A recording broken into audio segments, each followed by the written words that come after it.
Olá, tudo bem? Sou o professor Diogo Lopes aqui. A gente vai dar continuidade ao estudo da lei de abuso de autoridade.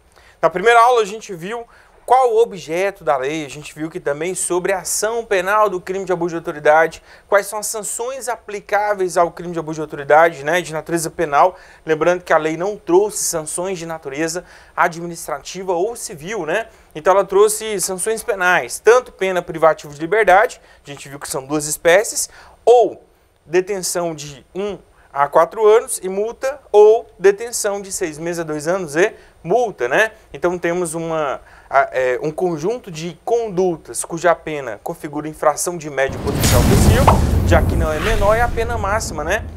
Em razão da pena máxima exceder a 2 anos, ou seja, 4 anos, mas admitir suspensão condicional do processo. E temos aquelas que configuram infração de menor potencial ofensivo, belezinha? Bem, dando continuidade, a gente vai entrar aqui num ponto, né, muito importante, que é o estudo dos tipos penais, ou seja, dos crimes em espécie, beleza? Então vamos lá. Para a gente estudar aqui os crimes em espécie, a gente tem que falar do elemento subjetivo que está arraigado em todos os crimes de abuso de autoridade, tá? Então já começa aí no seu caderno, tá? Lei aí 13.869 de 2019, elemento subjetivo, tópico de número 8 no seu material, tá? Elemento subjetivo. O que é o elemento subjetivo? Olha, o elemento subjetivo do tipo consiste no dado previsto no tipo penal que reproduz a intenção do agente. Geralmente, os tipos penais não descrevem uma finalidade especial. E aí, aquele crime será punido a título de dolo, né? Se não estiver falando nada sobre a culpa, porque a culpa tem que estar expressa de forma dolosa, sem exigir uma finalidade especial. A gente chama de dolo genérico, né? Bem, agora, tem alguns tipos penais que exigem uma finalidade especial para a caracterização do crime. Se não for com aquela finalidade, não é o crime, entendeu? Então, na lei de abuso de autoridade, para a caracterização dos tipos penais de abuso de autoridade, deve estar presente este elemento subjetivo aqui. E esse elemento subjetivo, ele está previsto no artigo 1º da lei, tá? No artigo 1º, parágrafo 2º. Ele fala assim, ó, para ser crime de abuso de autoridade, o agente deve praticar conduta com as seguintes finalidades. Então, se não estiver presente uma dessas finalidades, não há falar em abuso de autoridade, beleza? Vamos lá. Então, somente será abuso de autoridade se houver uma finalidade específica de, primeiro, prejudicar direito, né? Prejudicar aqui outras pessoas. O que mais? Beneficiar-se a si mesmo. Então, beneficiar a si mesmo, né? Então, se o agente praticou abuso para se beneficiar, neste caso, configura abuso de autoridade. O que mais? Beneficiar a terceiro. Então, ele pode praticar a conduta visando um benefício próprio de terceiro e configura aí o abuso de autoridade. Pode ser que caia assim, né? Para configurar o abuso de autoridade, a gente tem que visar o benefício próprio e não de terceiro. Então, neste caso está falso, a gente sabe que é próprio e terceiro aqui. Ou então, por mero capricho ou satisfação pessoal. Se ele praticar a conduta lá, abusando do seu poder, por mero capricho ou para satisfação pessoal, também configura aqui o abuso de autoridade. Eu sei, né? Mero capricho, satisfação pessoal, ficou um conceito um pouquinho amplo, mas é interessante para a prova você lembrar de dicção legal, né? O que a lei exige aqui expressamente, ok? Belezinha? Então, olha, visa o quê? Prejudicar outrem, beneficiar a si ou a terceiro, por mero capricho ou satisfação pessoal, para a caracterização aí do abuso de autoridade. Bem, deixando isso claro, esse elemento subjetivo, ele não está apenas para um crime específico, é para qualquer crime. Eu sei que algumas condutas vão exigir uma finalidade especial dentro dela. A gente vai ver aqui no estudo delas aqui, tá? Mas, genericamente, dentro daquele crime, eu também devo visualizar esse elemento subjetivo sob pena de não caracterizar o crime de abuso de autoridade. Fechou? Beleza? Então vamos lá. Estudo agora dos crimes em espécie, tópico 9 no seu caderno. Então a gente vai estudar aqui agora os crimes em espécie. Quais são as condutas que configuram abuso de autoridade? E eu fiz aqui uma divisão na nossa aula, nesse módulo aqui, nessa aula, a gente vai falar dos crimes de abuso de autoridade que configuram infração de médio potencial ofensivo, ou seja, aqueles cuja pena é de 1 a 4 anos e multa, né? Lembrando que todos os crimes da lei de abuso de autoridade possuem pena de detenção, tá? Lembrando também que todos os crimes de abuso de autoridade têm a pena de multa combinada de forma cumulativa. Então é e multa, qualquer um deles. Fechou? Então todos têm multa e todos têm pena de detenção. Não existe pena de reclusão e não tem nenhum tipo penal que não tenha multa combinada. Fechou? Bem, a gente vai então estudar aqui os tipos penais cuja pena é de 1 a 4 anos. Agora eu pergunto, é infração de menor potencial ofensivo? Não, não é. E como não é infração de menor potencial ofensivo aqui, não vai ser julgado no GCRIM. Mas eu pergunto, tem algum benefício da Lei 9.099 que se aplica a estas infrações cuja pena é de 1 a 4 anos? Sim, se presente os demais requisitos, é possível aplicar aqui o quê? A suspensão condicional do processo, o famoso sursi processual, tá? Suspensão condicional do processo, também chamada de sursi processual, já que a pena mínima é igual a 1 ano. A gente classifica essa infração, que não é infração de menor potencial ofensivo, mas admite a suspensão condicional do processo como infração de médio potencial ofensivo, tá? Infração aí de médio potencial ofensivo. Tamo junto? Então a gente vai analisar os tipos penais cuja pena aqui é de 1 a 4 anos. Então a gente já sabe qual o rol, né, de condutas que serão punidas com essa pena. Beleza? Fechou? Vamos então iniciar aqui agora o estudo de cada uma delas. A primeira delas é a privação ilegal da liberdade. Privação ilegal da liberdade. Essa conduta está prevista no artigo 9º da Lei de Abuso de Autoridade. No caput ele fala que é decretar medida privativa de liberdade sem observar as hipóteses legais. Lembrando, quais são as hipóteses de privação da liberdade? Isso, no próprio texto constitucional, ele traz para a gente as hipóteses de prisão. Quais são? Flagrante delito, ordem judicial, o que mais? Isso, crime propriamente militar e transgressão disciplinar militar. No CPP, ele vai trazer para a gente as prisões processuais, também chamadas prisões cautelares.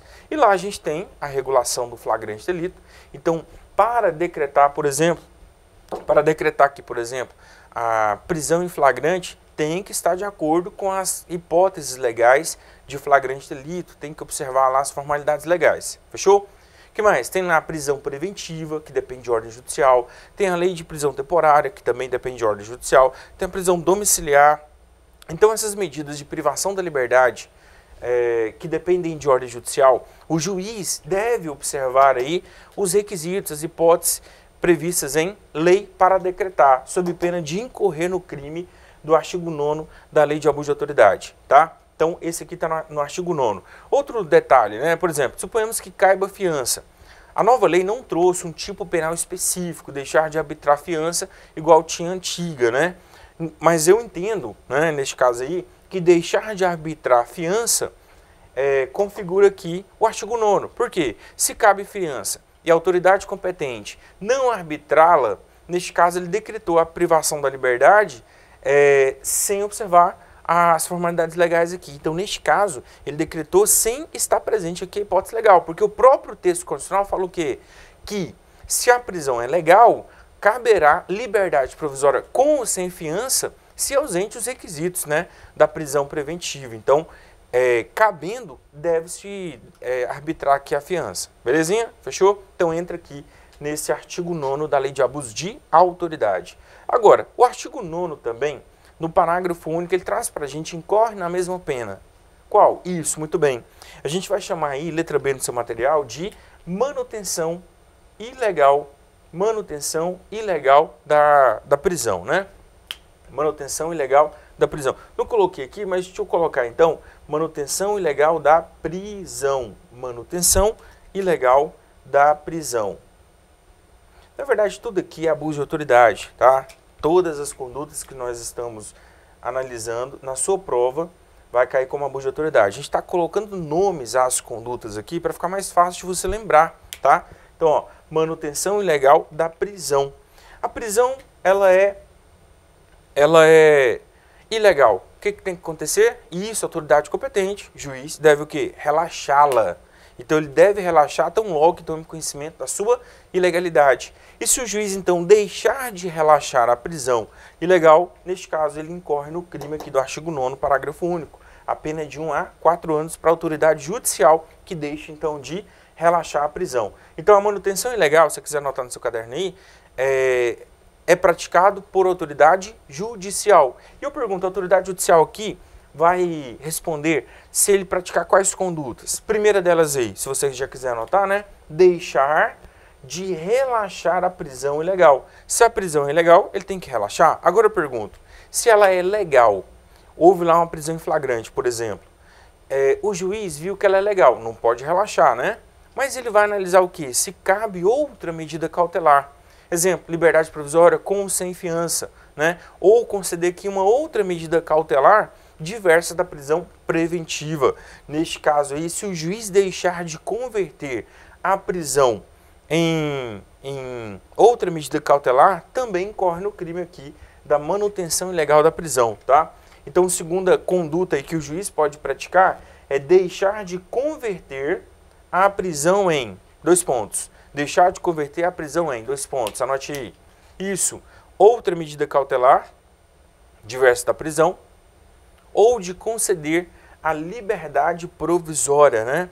E aí, se caso não encaixe na de cima aqui, a deixar de arbitrar fiança, pode ser nessa aqui, né? Por quê? Porque a liberdade provisória com fiança consiste numa medida cautelar diversa da prisão, ou seja, a liberdade provisória, fechou?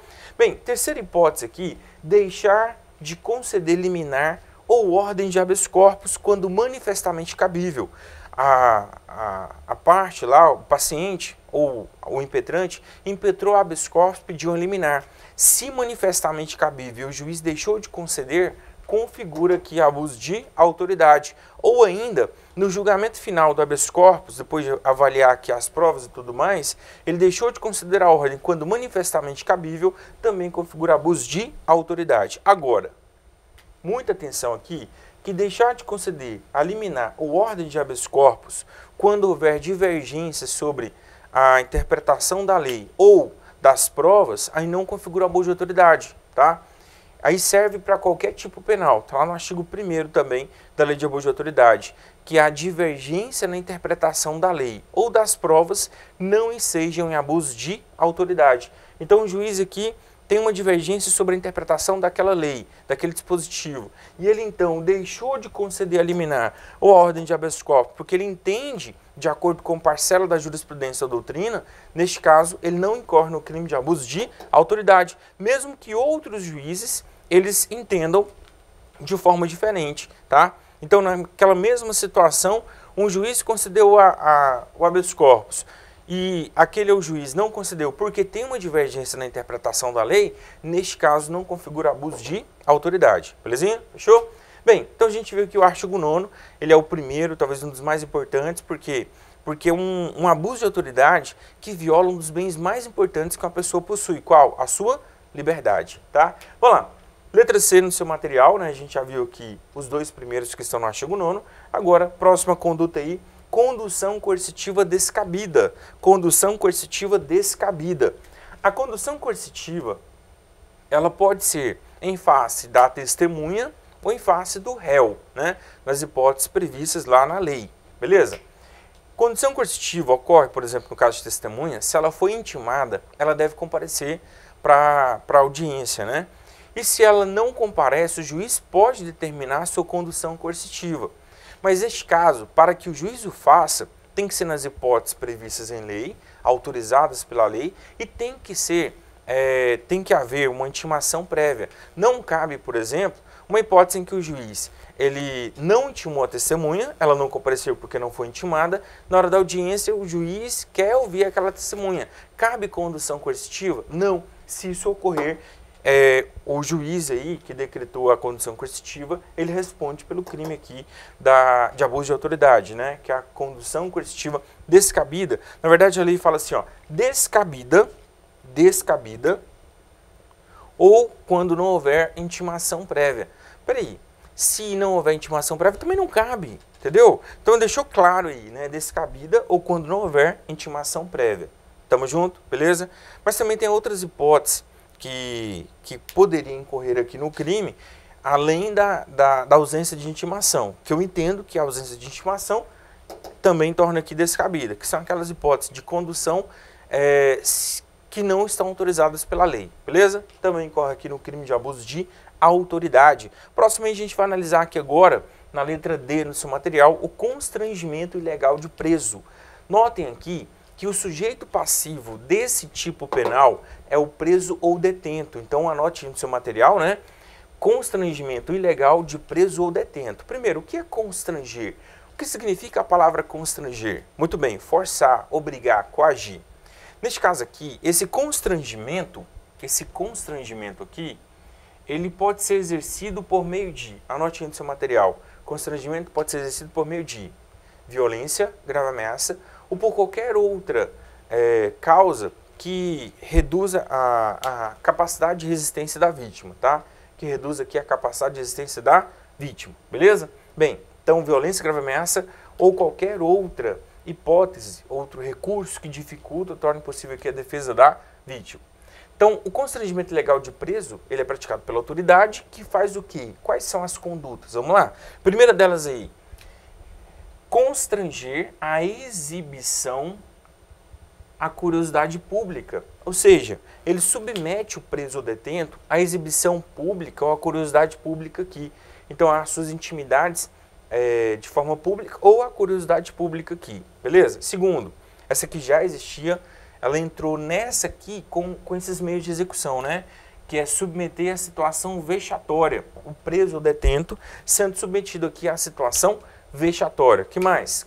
Ou qualquer outro constrangimento não autorizado em lei. Eu chamei aqui de constrangimento ilegal. Se não autorizado em lei, ele é obrigado a fazer ou deixar de fazer alguma coisa que não está prevista em lei. Configura então aqui o artigo 13 também da Lei de Abuso de Autoridade. O que mais? A produção de provas contra si. Produção de provas contra si mesmo, né? Então, neste caso, está violando qual princípio?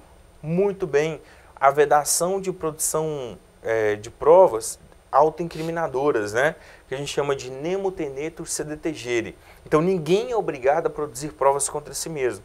Este princípio, então, veda a produção de provas contra si. E se o agente ele obriga a vítima a produzir provas contra si mediante violência, grave ameaça ou outro recurso aqui que impossibilite a capacidade de existência, incorre aqui no crime do artigo 13 da Lei de Abuso de Autoridade. Fechou? Bem, e a última conduta que é praticada aqui, né, que é a produção de provas contra terceiros. Neste caso, não viola o princípio da não autoincriminação, porque esse que está produzindo prova contra terceiro, mas também é um crime aqui previsto na Lei de Abuso de Autoridade. Notem que o meio de execução desse crime do artigo 13 é a violência, a grave ameaça ou o outro recurso que impossibilite a capacidade de existência aqui do preso ou detento. Se há violência, a gente vai aplicar aqui o cúmulo material, que a pena é de detenção, de 1 a 4 anos e multa, além da pena correspondente à violência. Então, no cúmulo material, a gente vai somar as penas, né? Então, vamos somar aqui a pena do abuso, mais a pena da violência. A pena do abuso mais a pena da violência. Belezinha? Fechou? Tamo junto? Bem, então, no caso do cúmulo material, a gente soma a pena do abuso de autoridade mais a pena do crime correspondente à violência. Próximo aí.